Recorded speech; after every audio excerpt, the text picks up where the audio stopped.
Food waste is a huge problem for Hong Kong. It's a problem that in fact affects the entire community. And as an educational institution, we need to be creating an awareness amongst all of the ISF community about this problem, but also how to deal with the problem. 1/3 of Hong Kong's solid waste is food waste. Environmentally speaking, food or food wastage, it goes into the garbage bins. At this rate, we probably won't have enough landfills by 2020. The response to an issue that faces cities like Hong Kong is always going to be based in community involvement. Every different player and different stakeholder has a role in that. No one organisation or person can solve that on their own. There needs to be some coherent effort from groups of people who are sort of working together to resolve the problem.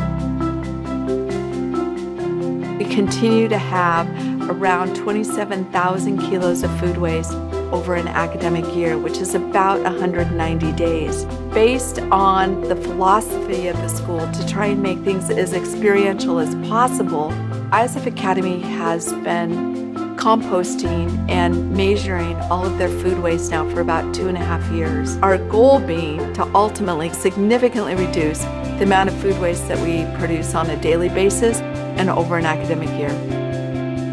成個過程咧係體驗學習啦，咁對佢哋嘅發展係非常重要嘅。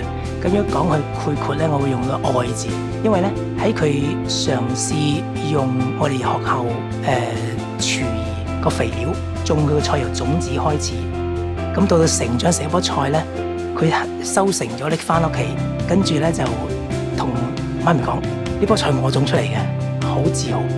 Hands-on skill is very important for us as students because living in such an urban environment, we don't really get to experience how hands-on on gardening and even soil. We barely actually touch soil. That's why I think it's really important for us to be enriched in several different aspects.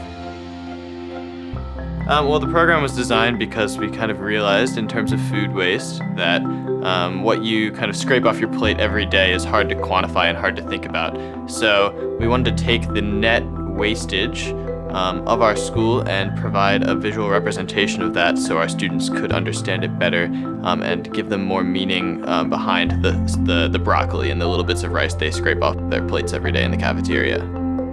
When we first heard about it, when we first started this food drive, we heard about the goal that it was 27 tons and we all were like, what? There's no way we could ever get that. And the first week or a week and a half or something, we only had like 8%. And we're really far away from our goal. And now with a lot of promotion, we're slowly but surely getting more and more food every single day. My responsibility was going down to the collections every time to weigh the food, collect it. We also had calls to action where we had to make the cardboard boxes and do other various things like sort the food into the different types. 我认为我想让这些人第一个想法就是说，哇，我做出了贡献，并不是说我捐了一个罐头，感觉自己完全没有帮助这些人，感觉他们对这个是有一份的爱和一份帮助。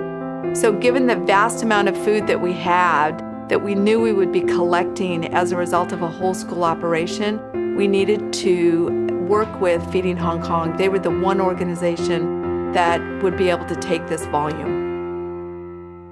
樂享社 Feeding Hong Kong 咧係一間食物銀行嚟嘅，咁我哋喺2011年成立啦，咁亦都係一間慈善機構嚟嘅。咁我哋嘅使命咧係減少本地嘅浪費食物同埋貧窮嘅問題啦。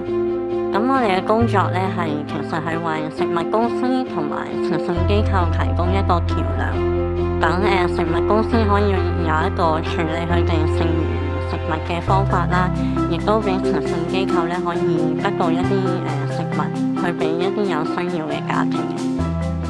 The challenge was how to present that to the overall ISF community so that the parents understood it, so that the students understood it, and the faculty understood it.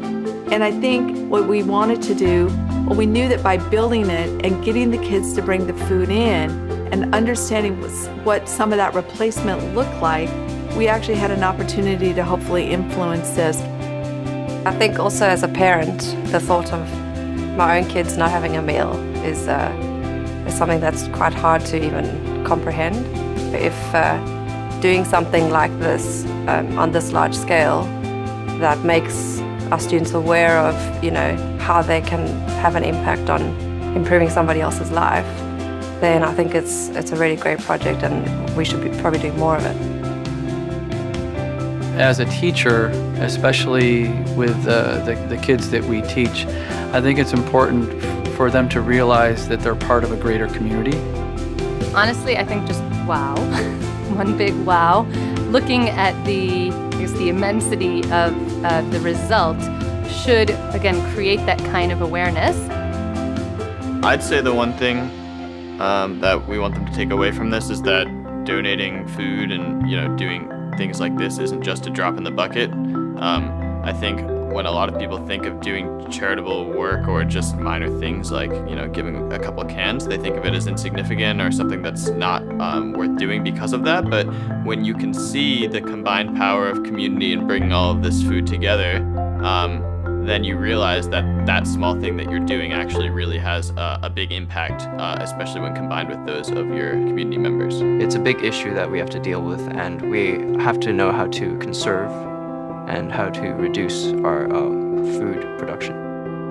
So really, this is a huge problem because while the food can actually be going to the people, it's ending up in landfills.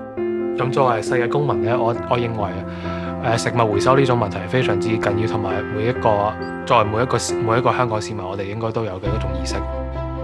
27 tons of waste food. When we gather that amount of food in one place, everyone can see just how much food we're wasting. Everyone has a sense of the need for drastic change. We talk about sustainable development. 有时候我们讨论可持续性的发展. Actually, we should really be talking about a sustainable lifestyle, not development. 应该讨论不是持续性的发展，而是持续性的生活方式. This is something that is, in fact, for us, something of a crisis. 也可以说是差不多是接近当作一个社会的一个危机.